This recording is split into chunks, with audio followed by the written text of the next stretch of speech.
ప్రియమైనటువంటి వారులారా, ఈ యొక్క సాయంకాల సమయంలో మరొకసారి మీ ఎదుటికి వచ్చి దేవుని వాక్యాన్ని చెప్పుటకు దేవుడు నాకు అనుగ్రహించినటువంటి ఈ భాగ్యాన్ని బట్టి దేవునికి మొట్టమొదటిగా వందనాలు, కృతజ్ఞతలు తెలియజేస్తున్నాను. వింటున్న మీ అందరికీ నా వందనాలు తెలియజేస్తున్నాను. ప్రియులారా, ఈరోజు నేను చెప్పబోయే అంశము యెహోవా ఆజ్ఞాపించుట. యెహోవా ఆజ్ఞాపించుట అనే వాక్యాన్ని మీ ముందుకు తీసుకురావాలని ఆశపడుతున్నాను. మొట్టమొదటగా ప్రార్థనలో అందరము ఏకీభవించినట్లయితే తర్వాత దేవుని వాక్యాన్ని మనము చూసుకున్నాము. కళ్ళు మూసుకున్నట్లయితే ప్రార్థనలో దేవునికి ముందుగా ప్రార్థించుకున్నాం. కృపా సత్య సంపూర్ణుడా, దయగలిగిన మా దేవ, స్తుతులకు పాత్రుడా, నీ నామానికి స్తోత్రాలు. ఈ సాయంకాల సమయంలో మరొకసారి నాయన నీ వాక్యాన్ని చెప్పుటకు మీరు ఇచ్చినటువంటి గొప్ప భాగ్యాన్ని బట్టి స్తోత్రాలు చెల్లించుకుంటున్నాను.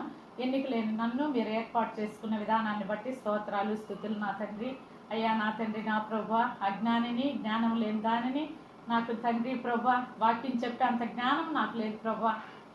అయినప్పటికీ మీరు ఇచ్చినటువంటి అయ్యా ఈ పరిశుద్ధాత్మ శక్తితో నాయన తండ్రి ఆత్మ ప్రేరేపణతో చెప్పుటకు మీరు సిద్ధపరిచిన విధానాన్ని బట్టి వందనాలు. వింటున్న మీ బిడ్డలందరినీ దీవించి ఆశీర్వదించమని, ఈ సాయంకాలపు దీవెనలతో మా కుటుంబాలన్నింటినీ ప్రభా ఆశీర్వదించమని వేడుకుంటూ యేసుక్రీస్తు దివ్యనామం చెంత అతి వినయమతో బ్రతిమలాడి వేడుకుంటున్నాను రక్షక. ఆమేన్. ఈ యొక్క సాయంకాల సమయంలో ఆయన ఇచ్చినటువంటి వాక్య సందేశం ఏదనగా, నేను సిద్ధపడిన వాక్య సందేశము యెహోవా ఆజ్ఞాపించుట. యెహోవా ఆజ్ఞాపించుట అనే అంశాన్ని తీసుకున్నాను. ప్రియులారా, ఆదికాండం మొదలుకొని యెహోవా ఆజ్ఞాపించుట అని కొన్ని మాటలు మాత్రమే నేను మీ ఎదుటికి తీసుకుని రావడానికి సిద్ధపడ్డాను. అదేదనగా ఆదికాండము 2వ అధ్యాయము 16-17 వచనాల్లో చూసినట్లయితే ఈ రీతిగా వ్రాయబడి ఉంది. మరియు దేవుడైన యెహోవా, ఈ తోటలోనున్న ప్రతి వృక్ష ఫలములను నీవు నిరభ్యంతరముగా తినవచ్చును, అయితే మంచి చెడ్డల తెలివినిచ్చు వృక్ష ఫలములను తినకూడదు. నీవు వాటిని తినదునిమున నిశ్చయముగా చచ్చదవని నరునికి ఆజ్ఞాపించను. మొట్టమొదటగా ఆదాముకి ఆజ్ఞాపించినట్లుగా ఇక్కడ ఈ యొక్క లేఖన భాగాల్లో చూస్తున్నాము. మంచి చెడ్డల తెలివినిచ్చు వృక్ష ఫలాల్ని తినకూడదు. ఈ యొక్క సస్యశ్యామలమైనటువంటి ఈ యొక్క తోటలో అన్ని ఏవైనా తినవచ్చు అని, ఈ యొక్క మంచి చెడ్డలనిచ్చు ఈ వృక్ష ఫలములను మాత్రము తినకూడదు. నీవు వాటిని తినదినమున నిశ్చయముగా చచ్చదమని నరునికి ఆజ్ఞాపించను. అయినప్పటికీ అక్కడ ఆజ్ఞను అతిక్రమించినట్లుగా చూస్తున్నాము. ఆజ్ఞను అతిక్రమించడమే మహాపాపమని యోహాను మొదటి పత్రిక, తర్వాత యోహాను మొదటి పత్రిక 3వ అధ్యాయము 4వ వచనంలో వ్రాయబడి ఉంది. ఆజ్ఞాతిక్రమమే పాపము. అవును ప్రియులారా, అందరూ ఏ భేదమును లేదు, అందరూ పాపము చేసి దేవుడు అనుగ్రహించి మహిమను పొందలేకపోతున్నారని రోమీయులకు రాసిన పత్రిక 3:23లో వ్రాయబడి ఉంది. అవును, అక్కడ దేవుడు హవ్వను, ఆదామును అక్కడ సృష్టి ఆరంభంలోనే వారిని ఆ ఏదోను వనంలో పెట్టి అన్ని తినవచ్చు, ఇది ఒక్కటి తినవద్దు అని చెప్పినప్పుడు వారు ఆయనకి లోబడకుండా ఆజ్ఞని అతిక్రమించినట్లుగా మనం చూస్తున్నాం ప్రియులారా. అదీను కాక ఆదికాండము 6వ అధ్యాయము 22వ వచనంలో చూసినట్లయితే ఇక్కడ ఆదాము ఆయననే ఆజ్ఞను అతిక్రమించినట్లుగా చూస్తున్నాము. నోవహు ఆయన ఇచ్చినటువంటి యెహోవా ఇచ్చినటువంటి ఆజ్ఞని యావత్తు ఆయన ఇట్లా చెప్పారో ఆ విధంగా చేసినట్లుగా ఇక్కడ చూస్తున్నాము. ఆదికాండము 6వ అధ్యాయము 9వ వచనంలో చూసినట్లయితే నోవహు వంశావళి ఇదే. నోవహు నీతిపరుడును తన తరములో నిందారహితుడునై ఉండెను. నోవహు దేవునితో నడిచినవాడు, దేవుని యొక్క మాటకు దేవునితో నడిచినవాడు, నిందారహితుడుగా ఉన్నటువంటి వాడు, నీతిపరుడుగా ఉన్నటువంటి వాడు అని ఇక్కడ మనం చూస్తున్నాం ప్రియులారా. కాబట్టి దేవుడు ఏ విధంగా ఆయన యొక్క ఆజ్ఞను ఇచ్చాడో, ఆజ్ఞాపించారో ఆ రీతిగా నోవహు చేసినట్లుగా ఇక్కడ ఈ యొక్క లేఖన భాగాల్లో 22వ వచనంలో మనం చూస్తున్నాం. 6:22లో నోవహు అట్లు చేస్తాను. ఆయన ఓడ తయారు చేయటంలో అయితేనేమి, అక్కడ వాళ్ళ యొక్క సంతానాన్ని, వాళ్ళ కుటుంబాన్ని అంతటిని తీసుకువెళ్ళి అక్కడ పెట్టడం అయితేనేమి, ఇక ప్రతి జాతిలో రెండేసి చొప్పున నీ ఓడలోనికి తేవలనని అన్ని ఆడవి మగవి అన్ని అక్కడికి తీసుకెళ్ళినటువంటి ఆ ప్రతి జాతిలో 2 పక్షులను తీసుకెళ్లి ఆ ఓడలో పెట్టడం అయితేమి ప్రతి యావత్తును నోహు దేవుడు ఏ రీతిగా ఆజ్ఞాపించాడో ఆ రీతిగా చేసినట్లుగా మనము ఇక్కడ చూస్తున్నాం ప్రియులారా. కాబట్టి ఆజ్ఞని అతిక్రమించకూడదని ఇక్కడ వాక్యంలో రాయబడి ఉంది. కాబట్టి యెహోవా ఆయన ఆజ్ఞాపిస్తున్నాడు. ఈ సృష్టి ఆరంభములో మనుషులకు, పశుపక్షాదులకు, గాలికి, నీటికి అన్నిటికీ ఆజ్ఞాపించినట్లుగా మనం చూస్తున్నాం. కొన్ని మాటలు బైబిల్ గ్రంథంలోయే, కొన్ని మాటలు మాత్రము మనం చెప్పుకుందాం ప్రియులారా. కాబట్టి అపోస్తుల కార్యములు 17వ అధ్యాయము 30వ వచనంలో చూసినట్లయితే, అపోస్తుల కార్యాలు 17:30లో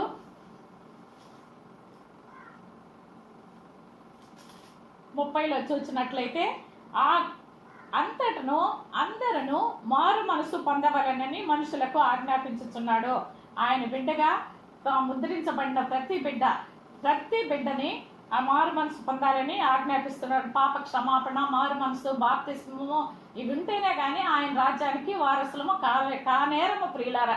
కాబట్టి అందరూ మారు మనసు, ఏ ఒక్కరినూ నశించుట దేవునికి ఇష్టం లేదు. కాబట్టి అందరూ మారు మనసు పొందవాలని మనుషులకు ఆజ్ఞాపిస్తున్నాడు, మనుషులకి ఆజ్ఞ ఇస్తున్నాడు. ఆ ఆజ్ఞని మనము అతిక్రమించకుండా ఆయన ఆజ్ఞాపించిన ప్రకారము ఆయన ఆజ్ఞకు లోబడి చేసినట్లయితే ఆయన మనల్ని ఎంతైనా క్షేమకరముగా మనల్ని, మన కుటుంబాలని ఉంచుతాడు ప్రియులారా.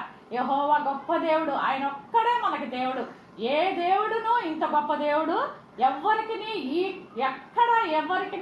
కలిగి ఉండలేదు ప్రియులారా. ఆ రీతిగా దేవుడు అందరినీ మారు మనసు పొందవలనని ఆయన ఆజ్ఞాపిస్తున్నాడు. కీర్తనలు 119:4లో చూసినట్లయితే, కీర్తనల గ్రంథము 119:4లో చూసినట్లయితే ఈ రీతిగా వ్రాయబడి ఉంది. నీ ఆజ్ఞలను జాగ్రత్తగా గైకొనవలనని నీవు మాకు ఆజ్ఞాపించి ఉన్నావు. ఆయన ఆజ్ఞలను, ఎలాంటి ఆజ్ఞలను? యెహోవా ధర్మశాస్త్రమును అనుసరించి నిర్దోషముగా నడుచుకున్న వారు ధన్యులు. ఆయన శాసనములను గైకొనుచు పూర్ణ హృదయముతో ఆయనను వెదకువారు ధన్యులు. వారు ఆయన మార్గములలో నడుచుకొనుచు ఏ పాపమును చేయరు. ఆయన ఆజ్ఞలను నడుచుకునే బిడ్డలు ఏ పాపమును చేయరని పరిశుద్ధ లేఖనాలు, కీర్తనకారుడు 119 మొదటి నుంచి ఈ యొక్క 4వ వచనం వరకు ఈ రీతిగా వ్రాయబడి ఉంది. ఆయన ఆజ్ఞలను మనము గైకొనాలా, పూర్ణ హృదయముతో ఆయనని వెదకాలా. ఆ రీతిగా వెతుకువారు ధన్యులని లేఖన భాగాలు తెలియజేస్తుంది ప్రియులారా. వారు ఆయన మార్గములలో నడుచుకొనుచు ఏ పాపమును చేయరు. ఆయన ఆజ్ఞలను గైకొనుచు ఆయన మార్గములలో నడుచుకున్న బిడ్డలు ఏ పాపమును చేయరని పరిశుద్ధ లేఖన భాగాలు తెలియజేస్తుంది. కాబట్టి నీ ఆయన ఆజ్ఞలను జాగ్రత్తగా గైకొనవలనని యెహోవా దేవుడు మనకు ఆజ్ఞాపిస్తున్నాడు ప్రియులారా.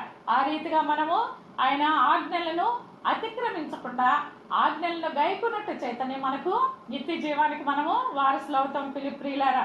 అదే రీతిగా ఆ అపోస్తుల కార్యాలు 16వ అధ్యాయము 18లో చూసినట్లయితే, అపోస్తుల కార్యాలు 16:18లో చూసినట్లయితే ఈ రీతిగా వ్రాయబడి ఉంది.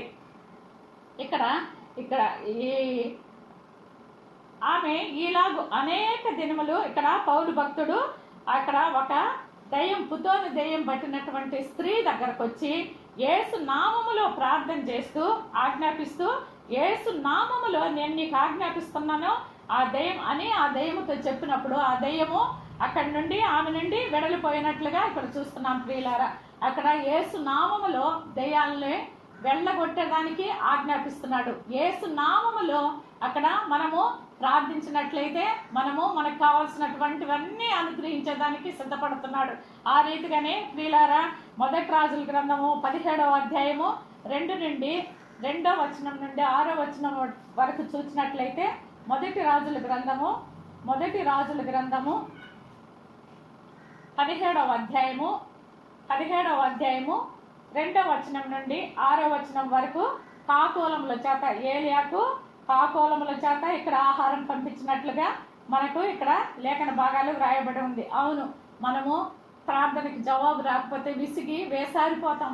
ఆయన యొక్క చివరి నిమిషంలో కూడా ఇంకా నాకు ఆ ప్రార్థనకి తగినటువంటి జవాబు రాలేదని ఎంతో బాధపడుతుంటాం. కాబట్టి ప్రియులారా, ప్రార్థనకి తగిన జవాబు ఖచ్చితంగా దేవుడు అనుగ్రహిస్తాడు. తగిన సమయం అందు దేవుడు మనకు జవాబిచ్చే దేవుడు. ఆ రీతిగా ఎంతో ఆకలితో ఎంతో కరువు వచ్చినట్లుగా అక్కడ చూస్తున్నాం. ఇక్కడ ఏలియాకు ఎంతో ఆకలితో కరువు వచ్చింది. అక్కడ ఆ యెహోవా అక్కడ ప్రత్యక్షమైనటువంటి వాడుగా అక్కడ చూస్తున్నాము. 2వ వచనంలో 17 మొదటి రాజుల గ్రంథము 17:2-6 వరకు చూసినట్లయితే, పిమ్మట యెహోవా వాక్కు అతనికి ప్రత్యక్షమై, నీవు ఇచ్చటి నుండి తూర్పు వైపునకు పోయి యోర్దానుకు ఎదురుగానున్న కెరీతు వాగు దగ్గర దాగియుండుము. ఆ వాగు నీరు నీవు త్రాగుదువు. అచ్చటికి నీకు ఆహారం తెచ్చినట్లుగా నేను కాకోలములకు ఆజ్ఞాపించుతానని అతనికి తెలియజేయగా. దేవుడు ఎంత గొప్పవాడో చూడండి ప్రియులారా. అక్కడ కెరీతు వాగు దగ్గర నువ్వు అక్కడ దాగియుండు, నేను నీకు కాకోలముల చేత నీకు నేను ఆహారం పంపిస్తానని చెప్పి అక్కడ ఆజ్ఞాపించినప్పుడు అక్కడ పోయి ఆయన యెహోవా ఇచ్చిన సెలవు చొప్పున యోర్దానుకు ఎదురుగానున్న కెరీతు వాగు దగ్గర నివాసం చేశాడు. అక్కడ కాకోలములో ఉదయమందు అక్కడ రొట్టెను మాంసమును, అస్తమయమందు రొట్టెను మాంసమును అతని ఎందుకు తీసుకుని వచ్చుచుండెను. అతడు వాగు నీరు త్రాగుచూ వచ్చెను. కొంతకాలమైన తరువాత దేశంలో వర్షం లేక నీరు ఎండిపోయాను.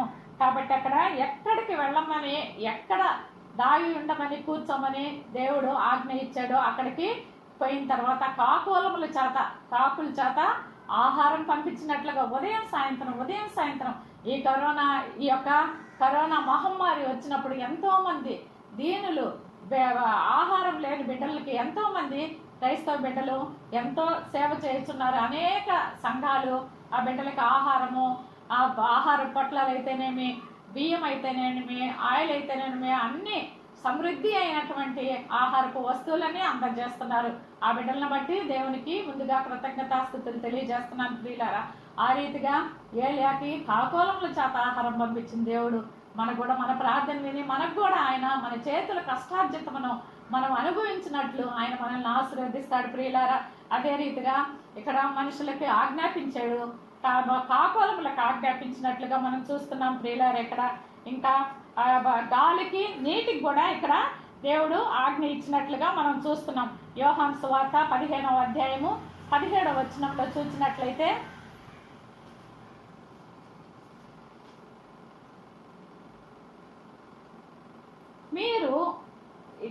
మీరు ఒకరినొకడు ప్రేమింపవలనని ఈ సంగతులను మీకు ఆజ్ఞాపించుచున్నాను. ఇక్కడ ఒకరిని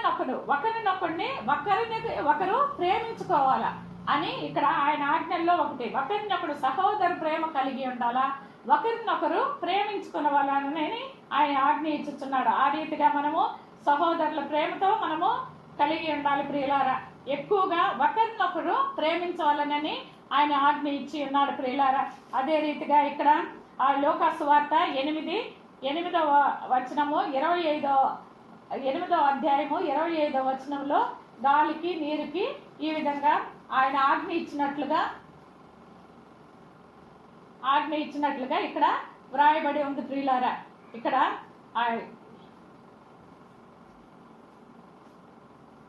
లూకా సువార్త 8వ అధ్యాయము 25వ వచనం, అప్పుడు ఆయన మీ విశ్వాసం ఎక్కడా అని వారితో అనెను. అయితే వారు భయపడి ఈయన గాలికి నీళ్లకను ఆజ్ఞాపింపగా అవి లోబడుచున్నవే, ఈయన ఎవరు అని ఒకరితో ఒకరు చెప్పుకొని ఆశ్చర్యపడిరి. అక్కడ గాలికి నీళ్లకి అక్కడ వీళ్ళకి అక్కడ అవిశ్వాసము, మీ విశ్వాసం ఎక్కడా అని వారితో అనెను. అప్పుడు యెహోవా దేవుడు ఆజ్ఞాపించారు, ఏమని, నీ విశ్వాసం ఎక్కడా, మీ విశ్వాసం ఎక్కడా అని వారితో అన్నప్పుడు, అయితే వారు భయపడి ఈయన గాలికి నీళ్లకు కూడా ఆజ్ఞాపిస్తున్నాడు, అవి కూడా లోబడుతున్నావే, ఆయన ఎవరో అని ఒకరితో ఒకరు ఆయన యెహోవా దేవుని గురించి చెప్పుకుంటున్నట్లుగా ఇక్కడ మనం చూస్తున్నాం. అవును, గాలిని గద్దించాడు, నీటిని గద్దించాడు, పుతోను సైతాన్ని దూరపరిచాడు. అంతటి గొప్ప దేవుణ్ణి కలిగిన మనం ఎంత గొప్ప వాళ్ళం ప్రియులారా.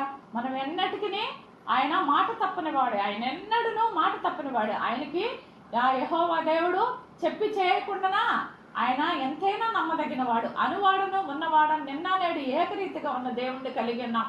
ఆయన తప్పనిసరిగా ఆయన ఆజ్ఞకు మనం లోబడాలా, ఆయన ఆజ్ఞలను మనం గైకొనాలని ఆయన వాక్యంలో తెలియజేస్తుంది ప్రియులారా. అదే రీతిగా యోహాను చివరగా యెహోషువ 11వ అధ్యాయం 15వ వచనంలో చూసినట్లయితే, యెహోషువ గ్రంథము 11:15లో చూసినట్లయితే ఈ రీతిగా వ్రాయబడి ఉంది. యెహోవా తన సేవకుడైన మోషేకు ఆజ్ఞాపించినట్లు మోషే యెహోషువకు ఆజ్ఞాపించెను. యెహోషువ అలాగే చేసెను. యెహోవా సేవకుడు మోషే, యెహోవా సేవకుడైన మోషేకి ఆజ్ఞాపించినట్లుగా మోషే యెహోషువకు ఆజ్ఞాపించాడు. కాబట్టి యెహోషువ అలాగే చేశాడు. ఆయన యెహోషువ ఏ విధంగా ఆయనకు ఆజ్ఞాపించినట్లు ఆయనన్నీ చేశాడు. ఆ రీతిగా దేవుడైన యెహోవా ఆయన యాజకులకి ఆజ్ఞాపిస్తాడు. యాజకులు ఆయన యొక్క సేవకులు మనకు ఆజ్ఞాపిస్తాడు. ఏ రీతిగానంటే వాక్యం వినాలి, శ్రద్ధగా వినాలి, వాక్యం ద్వారా నడుచుకోవాలి, వాక్యం ద్వారా మారు మనసు పొందాలి, వాక్యం ద్వారా బాప్తిస్మం పొందాలి, మీకు నిత్య జీవానికి మార్గాలు ఏమన్నప్పుడు మనకు ఆ యాజకులు మనకు వివరిస్తారు. ఆ రీతిగా మనము ఆయన ఆజ్ఞలను గైకొన్నప్పుడు ఆయన ఆజ్ఞాపించింది ఏ ఒక్కటి వ్యర్థముగా పోనీక మనము ఆ ఆజ్ఞలను నడుచుకొని ఆయన ఆజ్ఞాపించిన విన్నట్లయితే దేవుడు మన కుటుంబాలకు ఎంతో మనకు శ్రేయస్కరమైనటువంటి మంచి దీవెనలు అనుగ్రహిస్తాడు ప్రియులారా. ఆ రీతిగా ఈ యొక్క సాయంకాల సమయంలో యెహోవా ఆజ్ఞాపించనని ఆయన యొక్క వాక్కులు నా నోటి గుండా ఆయన పలికించిన విధానాన్ని బట్టి స్తోత్రాలు, స్తుతులు. ఒకవేళ తప్పులున్న మన్నించమని ప్రార్థిస్తున్నాను. అదేవిధంగా వాక్యం అంతా విని మీరు సబ్స్క్రైబ్ చేయాలని మిమ్మల్ని నేను దేవుని నామంలో అడుగుతున్నాను ప్రియులారా. ఈ యొక్క సాయంకాల సమయంలో దేవుడిచ్చిన సమయాన్ని బట్టి కృతజ్ఞతలు తెలియజేస్తూ ముగింపు ప్రార్థనతో సెలవు తీసుకుందాం. కృపాసత్య సంపూర్ణుడా, దయగలిగిన మా దేవా, స్తుతులకు పాత్రుడా, నీ నామానికి స్తోత్రాలు స్తుతులు చెల్లించుకుంటున్నాను రాజా. అయ్యా నాయన, నువ్వు మాకు ఆజ్ఞాపించిన ఆజ్ఞలన్నీ గైకొన్నట్లయితే ప్రభు తండ్రి యేసయ్య, మీరు ఎంతైనా మాకు సహాయం దయచేస్తారు తండ్రి. అందుని బట్టి స్తోత్రాలు ప్రభు. నీ ఆజ్ఞలను నేను ఏమేమి ఆజ్ఞాపించావు, ఎవరెవరికి ఏమేమి ఆజ్ఞాపించారో నీ యొక్క గ్రంథంలో నీ కొన్ని మాటలను నాయన తండ్రి చెప్పుటకు మీరు ఇచ్చిన జ్ఞానాన్ని బట్టి స్తోత్రాలు. ఈ సాయంకాల సమయంలో నా తండ్రి ప్రభు యేసయ్య, మీరు ఇచ్చిన సమయాన్ని బట్టి స్తోత్రాలు చెల్లించుకుంటూ మరి ఒకసారి నాయన మీకు కృతజ్ఞతాస్తుతులు చెల్లించుకుంటూ యేసుక్రీస్తు దివ్యనామం చెంత తివనేమతో బ్రతిమలాడి వేడుకుంటున్నాను రాజా. ఆమేన్.